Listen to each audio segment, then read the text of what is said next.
नमस्कार। व्यापार और बाजार की दुनिया में आज क्या कुछ चल रहा है, आइए उस पर एक नजर डालते हैं। जी हाँ, कई सारी खबरें हैं कंपनियों से, बाजार के ट्रेंड से और सरकारी नीतियों से भी। तो आज हम इन्हीं सब पर थोड़ी गहराई से बात करेंगे, समझेंगे कि क्या है खास। आज फोकस रहेगा ऑटो सेक्टर, डिजिटल डिलीवरी की बढ़ती कीमतें, जीएसटी की उम्मीदें और हाँ, टेक्नोलॉजी और मैन्युफैक्चरिंग में भारत की तरक्की पर। बिल्कुल। शुरू कहाँ से करें? Auto sector? हाँ, ऑटो से ही करते हैं। मारुति सुजुकी ने एक नई मिड साइज एसयूवी लॉन्च की है, विक्टोरस। हाँ, विक्टोरिस। ये दिलचस्प है क्योंकि ये ब्रेजा और ग्रैंड विटारा के बीच का जो गैप था उसे भरेगी। और इसमें ऑप्शंस भी कई हैं शायद। जी, petrol, mild hybrid, strong hybrid, CNG और तो और ऑल व्हील ड्राइव भी। मतलब मारुति अभी भी हर तरह के ग्राहक को देख रही है, सिर्फ ईवी पर नहीं जा रही। ये भारतीय बाजार के हिसाब से शायद सही भी है अभी। और सेफ्टी, उसका क्या? सेफ्टी पर भी ध्यान दिया है। भारत एनसीएपी में 5 स्टार रेटिंग मिली है। एडल्ट सेफ्टी में 32 में से 31.66 और चाइल्ड सेफ्टी में 49 में से 43 अंक। अरे वाह, ये तो काफी अच्छे स्कोर हैं। लगता है कंपनियां अब सेफ्टी को गंभीरता से ले रही हैं। बिल्कुल, ग्राहक भी अब पहले से ज्यादा जागरूक हैं। अच्छा, और एक छोटी खबर, हीरो मोटोकॉर्प की जूम 160 स्कूटर की भी है। उसकी डिलीवरी इसी महीने शुरू हो रही है। हाँ, वो भी है।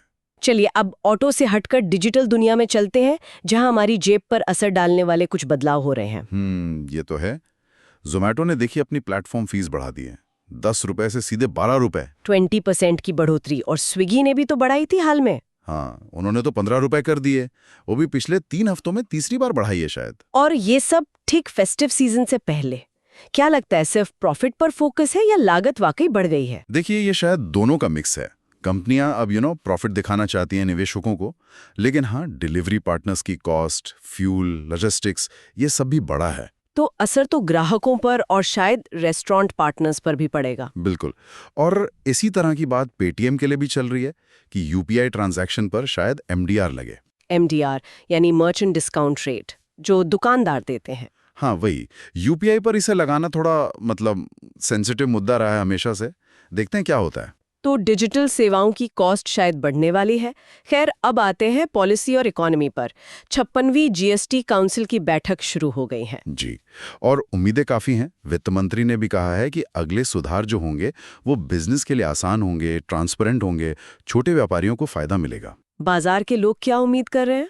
एनालिस्ट का मानना है कि शायद कंज्यूमर ड्यूरेबल्स, ऑटो जैसे सेक्टर्स में रेट कट हो सकता है। अच्छा। और हॉस्पिटैलिटी इंडस्ट्री की भी कुछ मांगे हैं। हाँ, वो कह रहे हैं कि पूरे सेक्टर के लिए एक जैसी 5% जीएसटी दर हो, लेकिन आईटीसी के साथ, मतलब इनपुट टैक्स क्रेडिट मिले। और खाने पीने के जीएसटी को कमरे के किराए से अलग रखा जाए। लेकिन जीएसटी पर ये जो अनिश्चितता है, इसका असर भी दिख रहा है। Delta Corp. हाँ, उन्होंने अपना गोवा वाला बड़ा इन्वेस्टमेंट, करीब 2,500 करोड़ का रिजॉर्ट प्रोजेक्ट, फिलहाल रोक दिया है।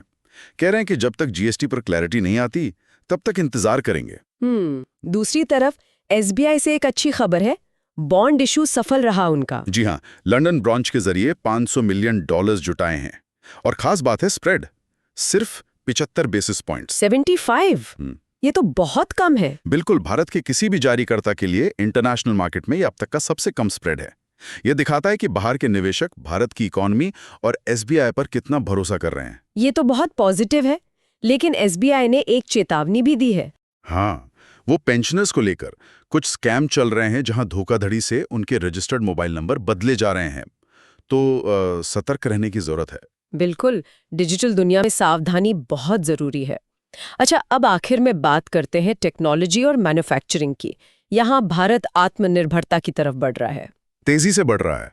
सेमीकंडक्टर यानी चिप बनाने के मामले में देखिए, केन्स टेक्नोलॉजी कह रही है कि अक्टूबर में वो भारत में बनी पहली चिप लॉन्च कर देगी। अरे वाह, ये तो बड़ी खबर है। हाँ, और गुजरात में उनकी OCSAT यूनिट पर भी काम चल रहा है। OCSAT मतलब outsourced semiconductor assembly and test, जहां चिप को पैक और टेस्ट किया जाता है। और सीजी पावर ने भी तो ऐसी यूनिट शुरू की है गुजरात में। जी हाँ, उन्होंने भी शुरू की है। कंपटीशन बढ़ रहा है, जो अच्छा है। और इस फील्ड में इंटरनेशनल सहयोग भी दिख रहा है। जर्मनी। हाँ, जर्मनी की विदेश मंत्री बेंगलुरु आई थी। SAP एक्सपीरियंस सेंटर का उद्घाटन किया। भारत जर्मनी टेक रिश्ते मजबूत हो रहे हैं और भारत ने जर्मन निवेश का स्वागत भी किया है सेमीकंडक्टर में। प्रधानमंत्री ने भी तो अभी मुलाकात की थी ग्लोबल सेमीकंडक्टर लीडर्स से। जी बिल्कुल, सरकार का पूरा फोकस है इस सेक्टर पर। इसके अलावा दूसरी टेक डील्स भी हुई हैं। टीसीएस ने ट्राइक के साथ एक बड़ा सौदा किया है, 550 मिलियन यूरो का। ट्राइग ये स्कैंडिनेविया की बीमा कंपनी है शायद। हाँ वही। और L&T टेक्नोलॉजी सर्विसेज ने अमेरिका की सीमा.ai के साथ पार्टनरशिप की है, AI सॉल्यूशंस के लिए। तो भारतीय टेक कंपनियां ग्लोबल लेवल पर भी अच्छा काम कर रही हैं। तो कुल मिलाकर आज हमने देखा कि कैसे ऑटो सेक्टर में नए प्रोडक्ट्स आ रहे हैं, डिजिटल सेवाओं की कीमतें बदल रही हैं, जीएसटी सुधारों पर सबकी नजर है। और टेक्नोलॉजी मैन्युफैक्चरिंग में, खासकर सेमीकंडक्टर में, भारत बड़े कदम उठा रहा है। कि कैसे पॉलिसी, टेक्नोलॉजी और ग्लोबल ट्रेंड्स मिलकर भारत के बिजनेस लैंडस्केप को बदल रहे हैं। जी, हर तरफ एक मोमेंटम दिख रहा है। और जाते जाते एक सवाल सोचने के लिए, भारत जिस तरह एडवांस्ड मैन्युफैक्चरिंग पर जोर दे रहा है, सेमीकंडक्टर, ईवी बैटरी जैसे अशोक लेलैंड भी इस पे काम कर रहा है, तो अगले 10 सालों में जो हम बाहर से चीजें मंगाते हैं वो निर्भरता कैसे बदल सकती है? ये एक बड़ा सवाल है। और इस बदलाव में नई चुनौतियां क्या होंगी? बिल्कुल, इस पर सोचना जरूरी होगा। चलिए, आज के लिए इतना ही।